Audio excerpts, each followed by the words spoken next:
Welcome back, fellow aviation lovers and enthusiasts. My name is Infinite Flight, and I'm bringing you back to the Frontier Virtual Podcast, where we're going to launch into our next episode. Yes, this has been slightly delayed in correlation with the release of episode 6, in which we featured Ben, but we're bringing us back. We're coming back strong. If it interests you, you can find us at our social media outlets, including our website, frontiervirtualairlinesif.weebly.com, or our Instagram page at FrontierVA. You can join us by filling our website. You can find the application link also on our website, and you should get a reply within 24-hour times.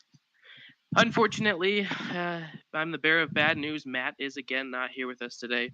He is back from his vacation, but he does have a fever, so he couldn't make it with us. Note to self, don't go on vacations unless I want to be sick. Anyway, today's podcast guest is going to be somebody who has been with us every single podcast, but has never gotten the chance to talk with us. Joining me here today in the Frontier Virtual Studio is our guest today, Daniel. A lot of you will know him as Tecnam2TA on the Infinite Flight forums. If you don't know that, he's also the Frontier Virtual Airlines YouTuber. And so he agreed to join us for a podcast episode starring him, so we get to hear a little bit more about how he handles the YouTube channel, what sort of stuff comes out, why we're named Frontier Virtual Plus, all of that sort of stuff. Welcome to the podcast, Daniel, even though I know you kind of hear every single time.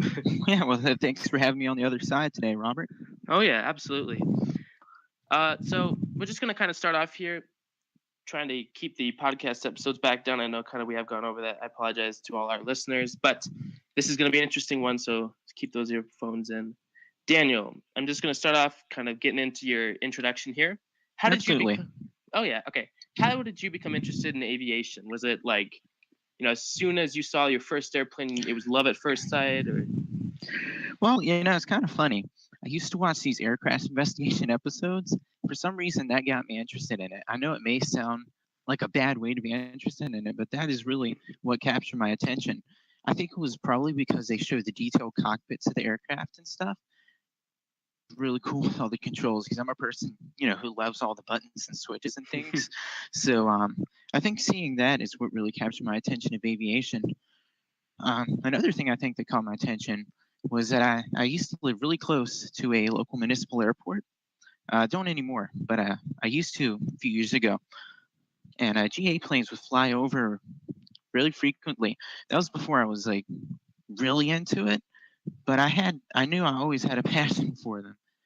But I'd visit airports on weekends to mainly just to spot. Like that was before I actually even was training, just to spot. I didn't even film that much back then. Like now, I film for our FVA channel. That was before any of that, but I go there just to look at the planes, and to me, that was fascinating. Now, do you like general aviation or commercial aviation better, since you kind of grew up around general? Well, at this point in my life, I'm into the GA planes, I think, but eventually I probably will change that because I'm interested in becoming a commercial pilot. Finally going to have to go through security lines. Anyway, yeah. How did you get into Infinite Flight? I know you and I have talked. You are actually an Infinite Flight air traffic controller, so I know that you've been a part of them way back. So when did you first join? How did you find Infinite Flight? Well, I found Infinite Flight in the most generic way possible. I was searching the App Store for flight simulators. I do not remember the exact year, but I remember it was either 2014 or 2015. It might have actually even been before then, but it was a long time ago. I was one of the early people. It was definitely way different than it is nowadays. I joined IFATC in September of 2015. So there's only, I believe, 39 members. It was a very low number. Now there's over 200 members of IFATC. So I've definitely seen that evolve much more since I first joined, as well as the Infinite Flight community. Okay, so to anybody who's looking for like IFATC experience, pick an IFATC brain. Daniel here's a good one. He's been here through the ups and downs. Moving right into Frontier Virtual, which of course is the reason for the podcast. Daniel, how did you find the infamous Frontier Virtual Airlines? Well, I don't know if you remember this, but there's this one time I was controlling in the New York region, and you and a group of Frontier pilots flew into my airport. You messaged me asking me, how to sequence you in and stuff. You're telling me how you were going to land, how to space, and just from there, we started talking about Frontier, and I got interested into it. So I joined as a normal pilot at that point. And then I realized that, I thought, hey, maybe it'd be cool if we could make YouTube videos and such, because I'd heard that your previous YouTuber had left. What was his name? Zachary Tish, and he actually is an IPATC as well. I don't know if he's still active anymore, but he was our original YouTuber for about 2-3 weeks. Yeah, but after him leaving, I got to thinking that I could possibly do this. I really had no experience with making infinite flight related videos. I'd made some real world videos. I had some editing experience, but I really had never made an infinite flight video. So I just pieced everything together one thing at a time. I got my editing software, different from what I'd previously had. Also got, since I use an iOS device, you cannot record directly off of that. So I have to mirror my device onto my PC screen to record from there, for those wondering how I do it. Interesting. So the type of, like when you, for example, do live stream events or film event recaps, that's how you do it? You kind of shove it up onto a PC screen and record from there? Yes, indeed. I have to do most all of my recording on my PC screen. I do this with podcasts also. I'm mirroring right now as we're speaking. Oh boy, I get the privilege of being on several devices. Anyway, so that's kind of how you got into the Frontier Virtual. I actually don't remember that. I have a terrible memory, but I do remember when you first joined. So that's really nice. That's good. And just to hear that you didn't have any experience that much for infinite flight, and seeing the very first videos you rolled out, I still remember watching the very first promotional video, which, guys, if you go to our YouTube channel and just scroll to the oldest video, you can find it. You wouldn't know that you had no experience. It was an absolutely amazing video, and it still holds a special spot. I can still tell when I rewatch that video, I can just tell that I was learning from it. Back then, I thought it was like the best thing in the world. Yeah, I mean, I can see definitely where the camera angle would go off to the side a little bit more than I wanted and stuff, and I've learned how to overcome those things over time. Now that I'm thinking about that, one challenge I face in infinite flight is the control surface that appears in the way. There's the 2 second, you can set your how long your control surface displays after not touching it. I usually keeping at indefinite time, keeping it up there. However, when I'm recording, I do it at the 2 second mark. So what I've learned is that when you're recording, you have to wait the 2 seconds for the thing to disappear and then record from there. That is the easiest way for me. I know some people would probably crop it out, but I mean, for me, that's what works. I just do the 2 second thing and wait for it to get out of the way. So then you never see it. If you notice in my first episode, it was there. That's before I figured out how to do that. So as this wraps everything back together. I've learned over time, piece one thing at a time together. Yes, and now channel is at over 60 subscribers. We have a ton of videos that this will be our 7th podcast.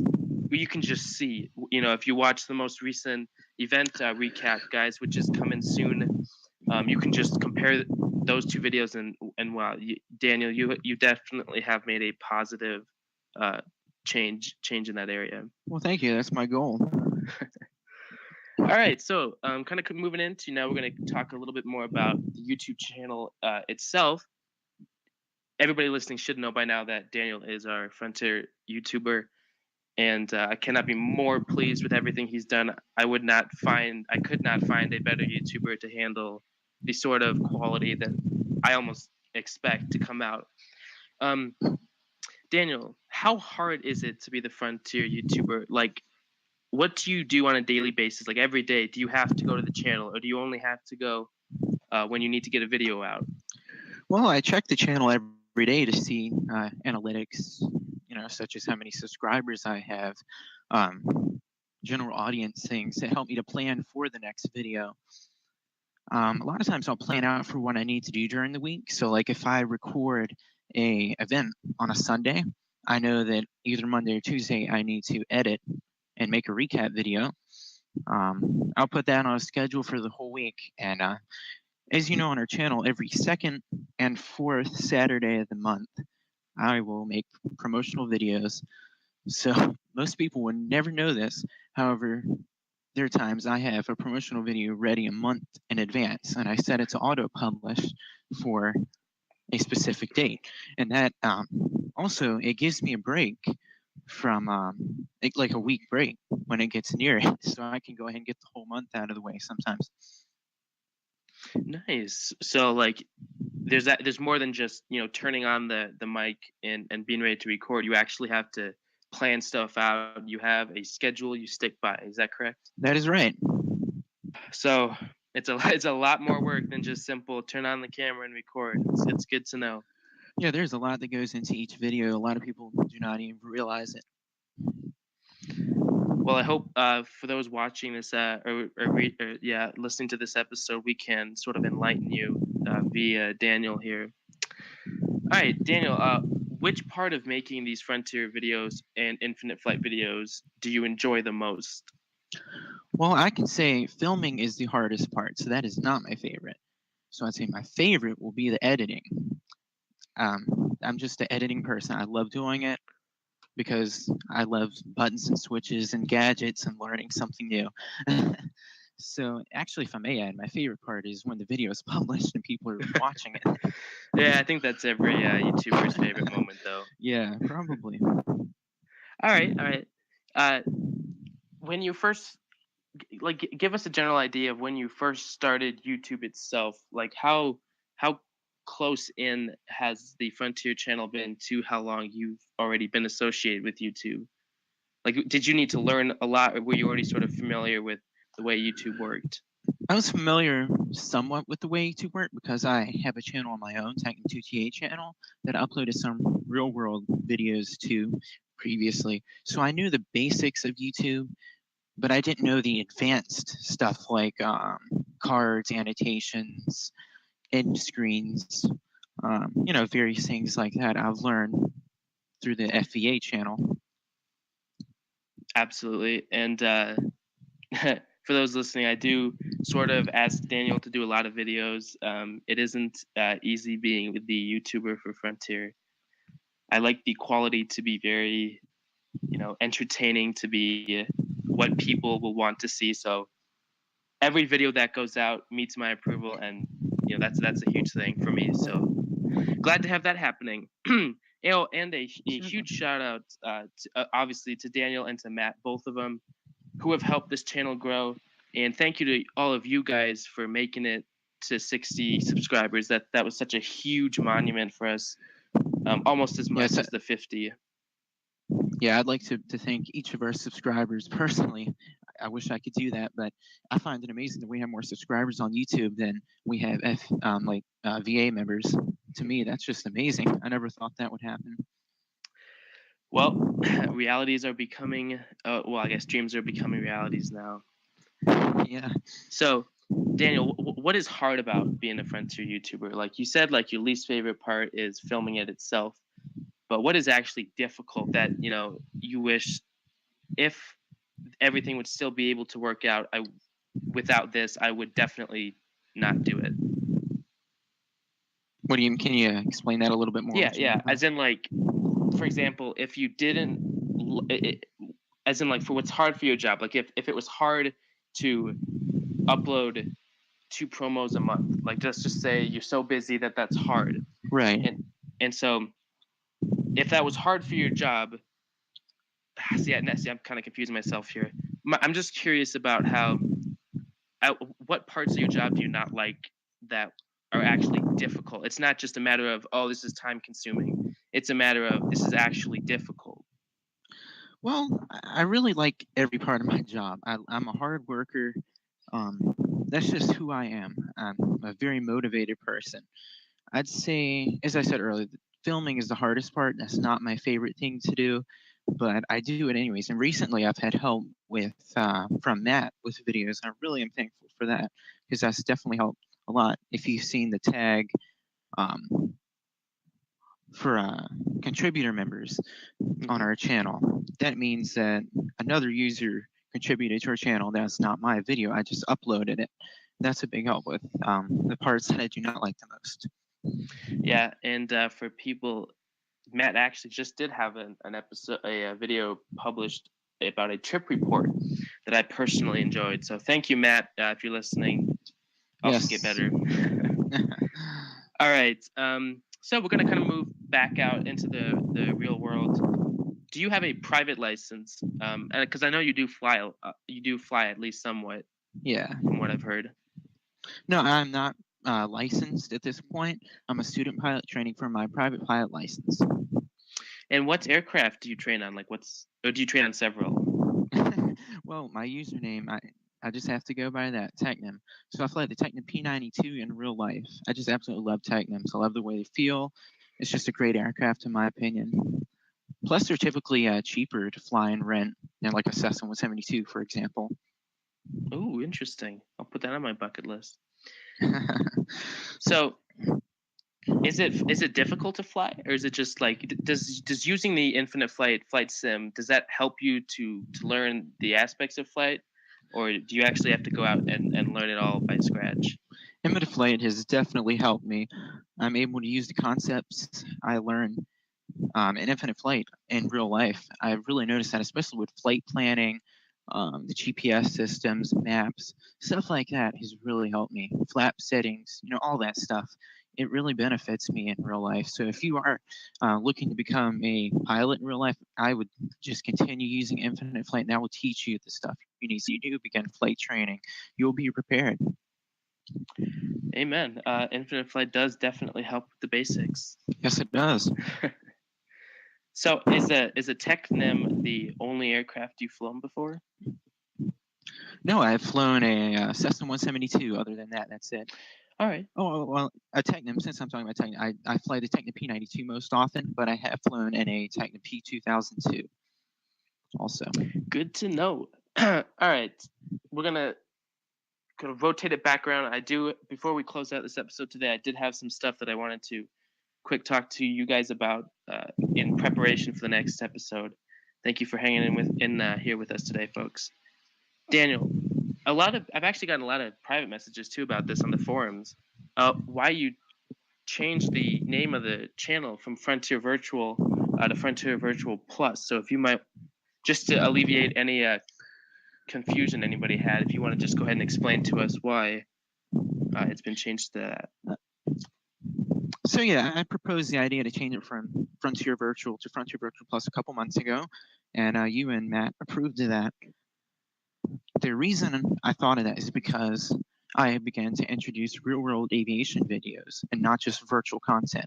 So saying Frontier Virtual your channel name reflects what your channel is about. So just being virtual, I did not want to give the impression that it was all Infinite Flight stuff. I want people to know that it's more than just that. Real-world aviation, and of course, obviously, the podcast too. Yep. So to anybody listening, that's the reason why we do publish real world videos. And actually, I believe at the time that we're recording this podcast, Matt does have several videos that he's going to be getting up onto the channel from his vacation. So I'm looking forward to that. So yeah, so like Daniel was saying, the plus does refer to the podcast and the real world aviation videos and extra stuff that we may sprinkle in throughout there. Daniel, before I kind of move into our closing here, did any finishing comments on Frontier Virtual itself, on the forums itself, or on the new subsidiary that's coming out? Well, I'm really excited to see what Frontier Virtual Express has to offer. The idea seems really neat, and I can't wait to see what it has. As for FVA in its entirety, I'm just very impressed with what this VA has become. I look forward to seeing tons of new videos. Great, and I look forward to being able to record a lot more podcasts under your jurisdiction here. And ladies and gentlemen, I'm just going to finish out here by saying thank you for listening. a little bit of an update. The next podcast episode is going to be with Matt. We are getting him back. Don't worry, he didn't die on us. But he and I are going to be kind of bringing our focus back to the Frontier virtual aspect. We're going to kind of rest from the guest stars for a little bit. We're just going to focus on Frontier itself. And we're going to be talking about a new subsidiary to Frontier Virtual that it will be coming out. It will be part of the whole Frontier family. So I do look forward to that, and I hope you guys will tune in whenever we get that out, probably end of this weekend or next week, whenever. Thank you, Daniel, for being able to flip that mic to unmute it and join us instead of just being the one recording today. It's my pleasure. It's been an interesting experience being able to talk today. Yeah, great. Anyway, ladies and gentlemen, if you're new to the channel or a returning listener but haven't yet, we would appreciate any support you can give us, including hitting that like button on this episode and subscribing. Every bit of support you give us means the world. This has been the Frontier Virtual Podcast with your host, Infinite.Flight. Matt, come back to us soon. For your enjoyment and comfort, please remain seated with your earphones in until this episode has come to a full and complete stop. If you require any assistance on anything discussed here or would like to get in touch with Daniel, please remain in your seat until all other passengers have left the comment sections. One of our crew members will then be pleased to assist you. On behalf of this airline and all the staff and crew flying on board with us today, I humbly thank you for tuning in, and I'll see you all in the next episode.